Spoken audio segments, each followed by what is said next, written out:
Ajuda muito quando a gente já sabe alguma coisa do autor, né? Eu acho que por isso a gente vai dando pistas aqui do autor, porque as pistas que a gente tem do autor vão nos dando esse lugar para onde a gente tem que ir no texto, né? Facilita o texto. Então eu acho que isso é uma questão importante. Então, primeira coisa que a gente tem que fazer é matar aqui quem é o autor. Quem que é o nosso autor? Santo Agostinho. Santo Agostinho é um cara que não cai muito, mas vocês veem, no Enem Digital do ano passado, ele estava lá marcando presença, né? Santo Agostinho é um autor que eu gosto muito. Enfim, gosto a gente não discute, mas é isso, eu gosto muito de Santo Agostinho. Se caísse São Tomás, é um cara que eu não gosto muito, mas não é difícil. Eu não gosto e desgosto porque é fácil, é difícil, é gosto pessoal, né? Então Santo Agostinho é um cara legal. Veja que o texto que ele está falando aqui, o livro que ele está escrevendo é o livre-arbítrio. Então, a gente já sabe que tem uma reflexão sobre a liberdade. A reflexão da liberdade de Santo Agostinho é sensacional. Tanto que a Hannah Arendt vai estudar Santo Agostinho no doutorado dela. Ela vai fazer uma tese sobre o amor. Na verdade, um livro lindíssimo também. Mas é isso, só estou aqui viajando porque a liberdade aqui tem uma questão interessante. Então, primeiro ponto, a gente veio para cá. Segundo ponto, comando da questão. Essa discussão já está dando a dica que a gente precisa do texto, né?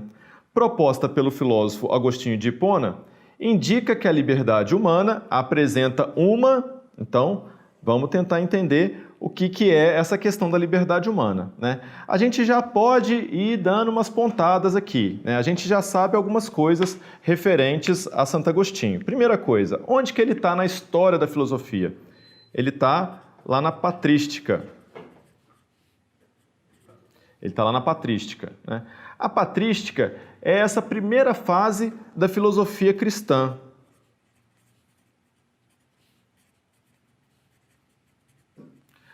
Ela busca uma série de questões. Uma delas, ela busca defender a fé cristã. Então a gente vai ter uma série de padres. Eram padres não porque eles eram padres como os padres de hoje. Eram padres porque eles são os pais do cristianismo. São aqueles sobre os quais a reflexão sobre o cristianismo está fundamentada, né? Eles são chamados de apologetas. Apologetas, o que significa? Aqueles que fazem apologia, aqueles que fazem a defesa da fé cristã. Eles estão defendendo a fé cristã diante de quem? Diante da filosofia. Esse φ aqui é o símbolo grego que significa filosofia. Eles estão defendendo a fé diante da filosofia. Então eles vão fazer um diálogo da fé cristã com a filosofia, para mostrar para os filósofos que a fé cristã é palatável, é digerível, é compreensível no ambiente grego. Esse é o objetivo. Então, o cristianismo, nesse ponto, ele né? O que a gente tem no cristianismo? O cristianismo, ele vai ser, de maneira bastante larga, ele vai ser uma soma da filosofia judaica com a filosofia grega. Ou alguns autores vão dizer que ela é uma filosofia judaica em língua grega. Essa é a questão. A gente está vindo lá com uma reflexão muito importante sobre algumas questões que norteiam a vida humana, mas ela vai ser passada para a filosofia grega. Então tem alguns temas que interessam muito a patrística, que é essa reflexão dos primeiros padres, né? Dos padres, dos pais da fé cristã, né? Quais são essas temáticas? Primeiro, quem é Deus? Segundo, a criação. E terceiro, a liberdade. Essas são as três reflexões principais da patrística, né? Então a gente tem aqui as três questões. Deus por quê? Porque a filosofia judaica, a mitologia judaica, para a gente dar um passo anterior, ela não vai ter essa concepção de Deus como pessoa. Lembra lá, Zeus e tal, vai ter uma galera e tal, eles são politeístas. Aqui a gente tem um Deus que é pessoal. Os filósofos, Platão, Aristóteles, eles vão trabalhar Deus como conceito.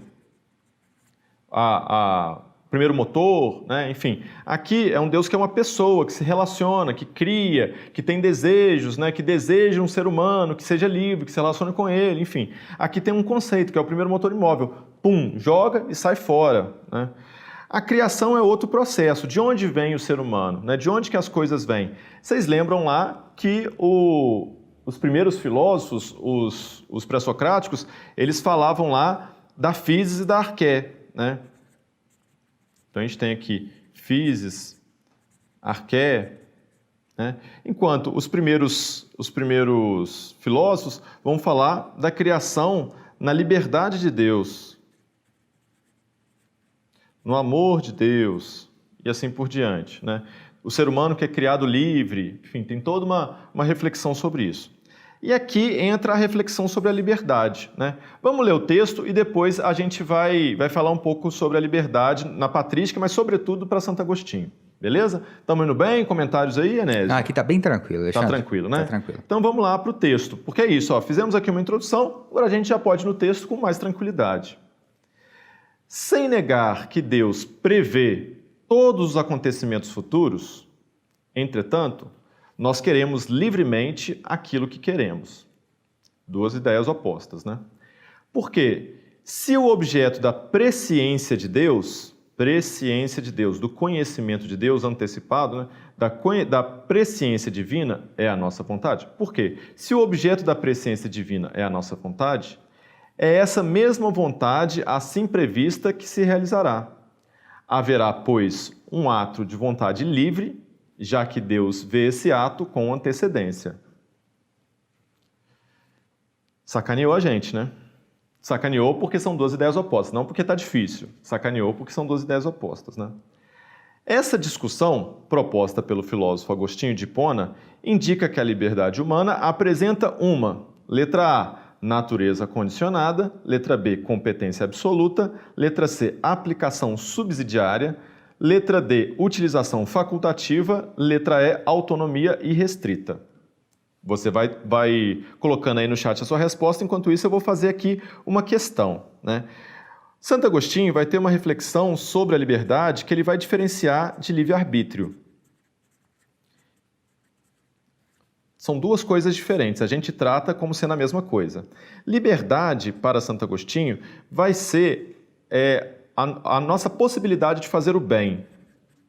Ele é platônico, você lembra que Santo Agostinho é essa questão lá do neoplatonismo mais o cristianismo? Então, é isso. O bem, enfim, é isso. A nossa capacidade de fazer o bem, de ir para o bem, de conhecer o sumo bem, ela é a liberdade. O livre-arbítrio, ele está ligado às nossas ações cotidianas. Ações cotidianas. Deixa eu tirar esse S aqui, né?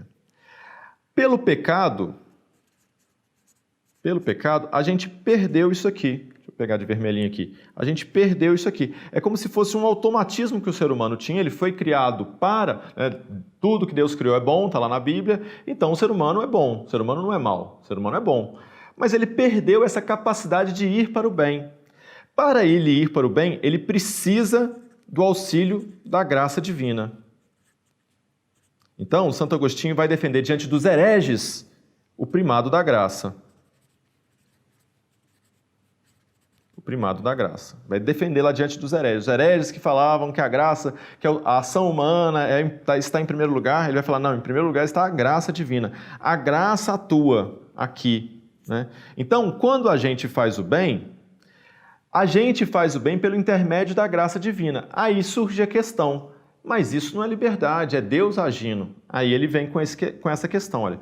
Sem negar que Deus prevê todos os acontecimentos futuros, entretanto, nós queremos livremente aquilo que queremos. Porque se o objeto da presciência divina é a nossa vontade, então Deus sabe o que a gente vai querer no futuro.